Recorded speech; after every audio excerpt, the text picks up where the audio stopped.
हमारा जीवन कब संभव है? जब हमारी सांस चल रही है। बाहर क्या है? हवा। अंदर क्या है? सांस। बाहर क्या है? औरत। घर के अंदर क्या है? सांस। हो गया ना फर्क? लेकिन दोनों जगह एक ही है। बाहर जिसको हवा कहते हैं उसी को अंदर में, हृदय में, शरीर के अंदर में उसी को प्राण कहते हैं।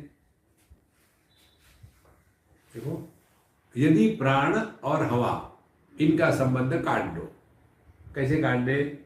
आप कुंभक कर लो। कितने समय के लिए? आधा घंटा काफी है। करो कुंभक।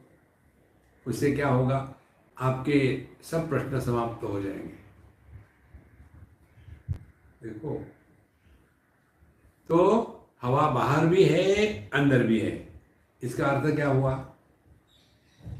आकाश घर में भी है, घर के बाहर भी है। इसका अर्थ क्या हो गया? यह घर आकाश में है। तो आकाश हो गया अधिष्ठान और घर हो गया उसमें अध्यारोपित। देखो, इसीलिए बिना आकाश के घर नहीं बन सकता, लेकिन बिना घर के आकाश रह सकता है। तो यह जो विपरीत ज्ञान है, इसको ठीक करने के लिए हम ये चिंतन कर रहे हैं। तो हमारा ज्ञान क्या है कि प्राण अंदर है? नहीं, प्राण अंदर नहीं है, प्राणों में देह है। तो एक सबसे महत्व की बात हमको समझनी है, जब तक के अंदर और बाहर इस भ्रांति को हम सत्य मानते हैं, तब तक के देहात्म भाव समाप्त नहीं हुआ, तब तक के उपाधियों से हम मुक्त नहीं हुए। हम घर के अंदर है, बाहर नहीं है। देखो, मैं देह के अंदर हूं, बाहर नहीं हूं। तो ये जो अंदर बाहर का चक्कर है, क्योंकि देहात्म भाव को सत्य माना है। तो निकला क्या विचार कि प्राण देह में नहीं है, देह प्राणों में है। इसी प्राण को बाहर में हवा कहते हैं और अंदर में जीवन कहते हैं। अब और आगे चले जाओ, हम ये विपरीत को ठीक कर रहे हैं। कोई भी वस्तु का ज्ञान तब होता है जब वो वस्तु मन में प्रवेश करती है।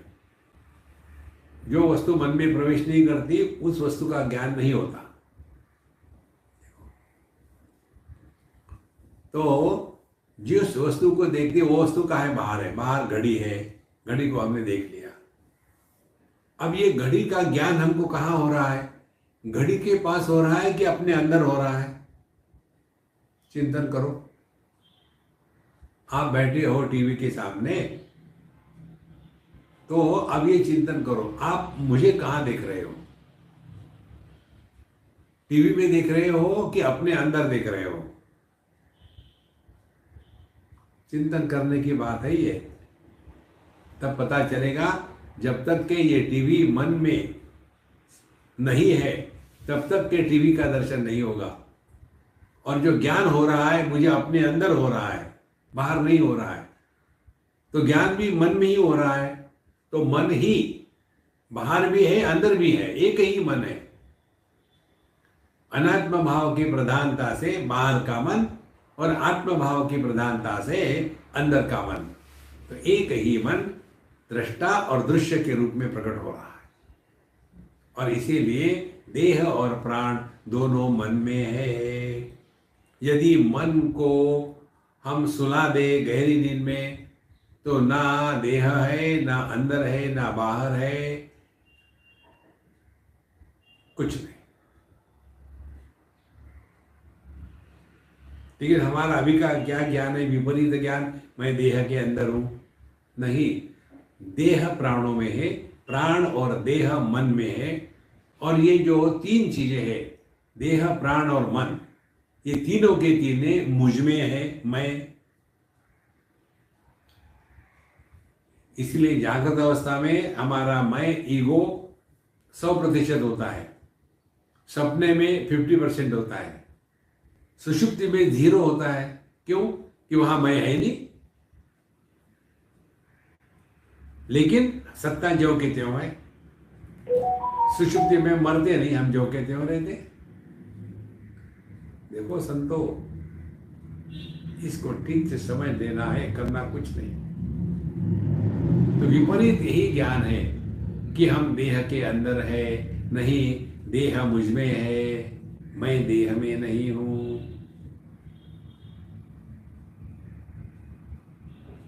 अब इसकी हमको साधना करनी है, ये विपरीत भाव ज्ञान को हटाने के लिए। तो एक साधना हमने बताई, अपने देह को एक विषय के रूप में देखना प्रारंभ कर लो। जैसे आप बैठे हैं तो अपने देह को देखो कि देह बैठा है कुर्सी में और अपन तो बाहर है देह के।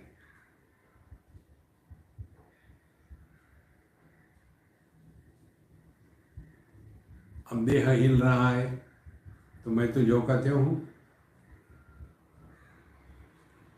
आंखों के सामने की वस्तुओं को हिलाया, दृष्टि को कुछ नहीं हुआ। कानों के सामने शब्द आते जाते हैं, कानों को कुछ नहीं हुआ।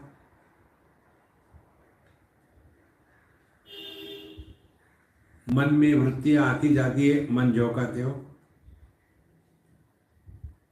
इसी प्रकार से चैतन्य में जागृत स्वप्न सुषुप्ति समाधि ये आती जाती है।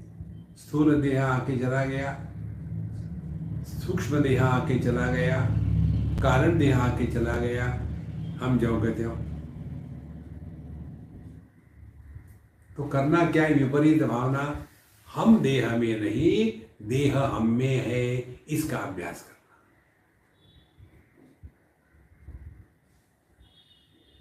यही एक चिंतन चलता रहे, देह नहीं होने के क्या परिणाम होंगे।